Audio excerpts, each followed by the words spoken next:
कि जमीन से 480 फीट ऊंचे, 4500 साल पुराने इस पिरामिड के अंदर ऐसा क्या था जिसको सिर्फ देखने के लिए रिसर्चर्स ने एक रोबोट और एक कैमरा पिरामिड के अंदर भेजा। एक जगह पर आकर रोबोटिक कैमरा रुक गया क्योंकि अब उसके सामने पत्थर का एक स्लैब था।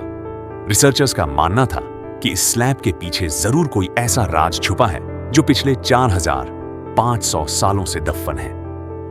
यह राज इनको हर कीमत पर जानना था, इसलिए उन्होंने रोबोट के आगे एक ड्रिल मशीन लगाई जिसने उस पत्थर के स्लैब में सुराख कर दिया। अब इस छेद के अंदर एक कैमरा भेजा गया जिसने स्लैब के उस पार एक ऐसा मंजर देखा जो पिछले 4500 सालों से किसी ने भी नहीं देखा था। मिस्र यानी इजिप्ट में टोटल 138 ऊंचे पिरामिड मौजूद हैं, जिन्होंने पिछले हजारों सालों से दर्जनों अर्थक्वेक्स और कई खतरनाक तूफानों का सामना किया। लेकिन मजाल है, इनमें से कोई एक भी इधर से उधर हुआ। इनमें से सबसे ऊंचा और बड़ा पिरामिड वो ग्रेट पिरामिड ऑफ गीजा कहलाता है और इस पिरामिड की बेस का एरिया 13 एकड़ है। यानी इस पिरामिड के अंदर हैरतंगेज तौर पर एक दो नहीं बल्कि पूरी 9 फुटबॉल फील्ड्स आराम से फिट आ सकती हैं। एग्जैक्ट हिसाब से इस पिरामिड में टोटल 23 लाख बड़े बड़े पत्थरों का इस्तेमाल हुआ, जिनमें से कई पत्थरों का वजन 50 टन भी था। मगर इसका टोटल वजन का अंदाजा लगाया जाए तो इस पिरामिड का वजन 60 लाख टन है, जो 12 बुर्ज खलीफा के वजन के बराबर बनता है। लेकिन इतने ऊंचे और आलीशान पिरामिड्स बनाने का आखिर मकसद क्या था?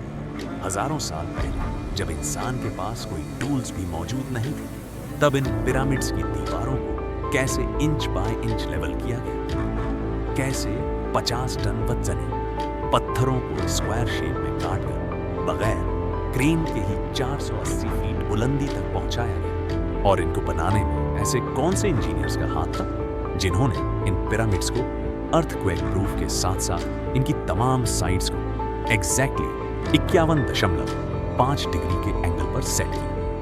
ये सब आप जान सकेंगे आज की इस वीडियो में। तो आइए शुरू करते हैं। Challenge number 1। कई सदियों से मुख्तलिफ रिसर्च टीम इस पिरामिड की कंस्ट्रक्शन टेक्निक जानने के लिए सर जोड़कर बैठी थी कि आखिर इस पिरामिड की हर side exactly north, south, east and west पर बगैर कंपास के कैसे सेट की गई होंगी। कई एक्सपर्ट्स का मानना है कि उस टाइम के आर्किटेक्ट ने सबसे पहले ऐसी जमीन तलाश की होगी जो लाखों टन वजनी पत्थरों का वजन ठहर सके। उसके बाद पोलर स्टार यानी वो सितारे जिनकी मदद से अर्थ के पोल्स का पता चलता है, उनकी मदद से पिरामिड की हर साइड को मार्क किया गया। ना कोई कंपास और ना ही कोई ऑप्टिकल इंस्ट्रूमेंट, सिर्फ इस बेसिक टेक्निक से हजारों साल पहले इस पिरामिड की डायरेक्शन सेट की गई, और वो भी सही रूम के साथ। Challenge number 2। अगला चैलेंज था जमीन को लेवल करने का। जिस 13 एकड़ की जमीन पर इस पिरामिड को बनना था, उसका लेवल थोड़ा सा भी आउट होता तो 23 लाख पत्थरों के इस पहाड़ का खड़ा होना बिल्कुल भी मुमकिन नहीं था। अब इस जमीन को लेवल करने के लिए उस टाइम के इंजीनियर्स के पास ना ही लेजर लेवलर था और ना ही लेवलर। एक्सपर्ट्स का मानना है कि कंस्ट्रक्शन साइट की चारों साइड्स पर खाल खड़ा करके उसमें पानी डाला गया होगा और फिर एक साइड के पानी के लेवल से दूसरे साइड के पानी के लेवल को मैच किया गया होगा। जो जमीन का हिस्सा पानी के लेवल से मैच नहीं कर रहा होगा, उसको छेनी और हथौड़ों की मदद से काटकर लेवल किया गया होगा। कई एक्सपर्ट्स का मानना है कि एंशिएंट इजिप्शियंस ने इस सिंपल टूल का भी इस्तेमाल किया, जिसकी दोनों साइड्स पर लकड़ियां और उसके ठीक सेंटर पर एक रस्सी से पत्थर बंधा हुआ है। अगर पत्थर जमीन से टच हो गया और उसकी रस्सी ठीक सेंटर लाइन पर आ रही होगी, तो इसका मतलब है कि नीचे की जमीन परफेक्टली लेवल है। Challenge number 3। अब पिरामिड की कंस्ट्रक्शन साइट पर डायरेक्शंस भी सेट थी, मार्किंग भी हो चुकी थी और जमीन का लेवल भी सेट था। अब बारी थी कंस्ट्रक्शन स्टार्ट करने की, जिसके लिए लाखों टन वजनी और बड़े पत्थर रिक्वायर्ड थे। लेकिन ये पत्थर काटने के लिए ना ही उनके पास ग्राइंडर्स थे और ना ही जैकहैमर्स। लेकिन फिर भी उन्होंने 50 टन वजनी पत्थर काटे भी और उनको स्क्वायर या रेक्टेंगल शेप भी थी। लेकिन आखिर किसकी मदद से? जी हाँ, यही वो सिर्फ एक आरी ऐसे देशी जो है जिसकी मदद से पत्थरों को काटा गया।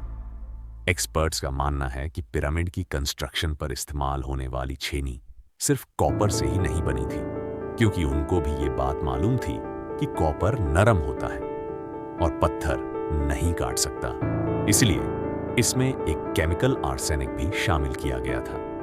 कॉपर और आर्सेनिक से बनाई जाने वाली ये छेनी लकड़ियों के हथौड़ों से पत्थरों पर ठोकी जाती थी और कई घंटों की मेहनत के बाद बड़े बड़े पत्थर शेप में लाए जाते थे। Challenge number 4। अब जो कि ये खास किस्म का पत्थर जिसको आज लाइमस्टोन कहा जाता है, उसकी कटाई पिरामिड कंस्ट्रक्शन साइट गीजा से 250 किलोमीटर दूर टोरा के शहर में हो रही थी।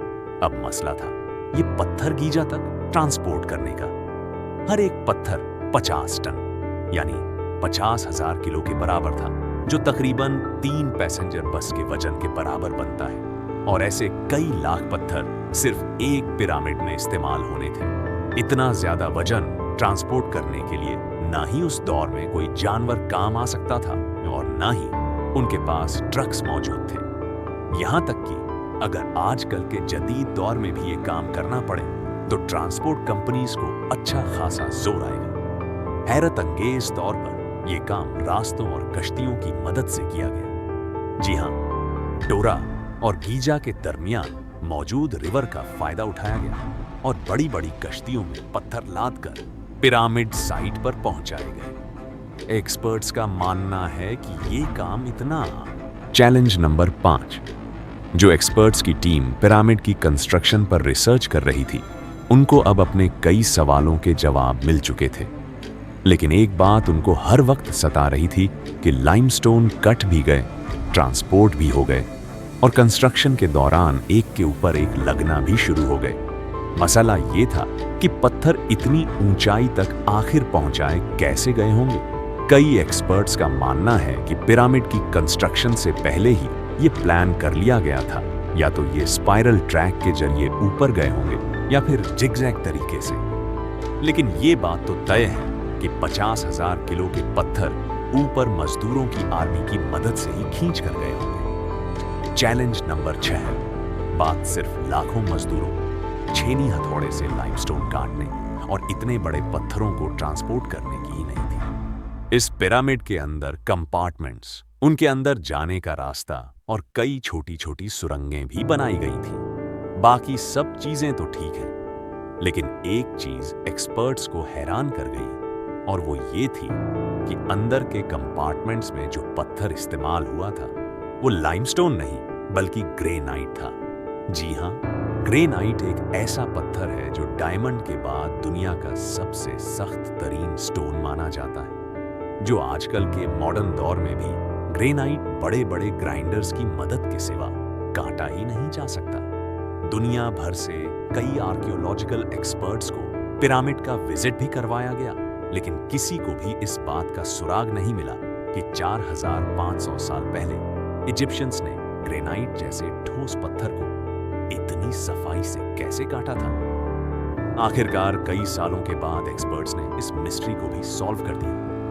इजिप्शियंस ने ग्रेनाइट को इतनी सफाई से एक ऐसे आरे से काटा था जिसके दांत ही नहीं थे। जी हाँ, बगैर दांत वाले आरे के दोनों साइडों पर वजन डालकर इसको ग्रेनाइट पर चलाया जाता था और बीच में बजरी डाली जाती थी।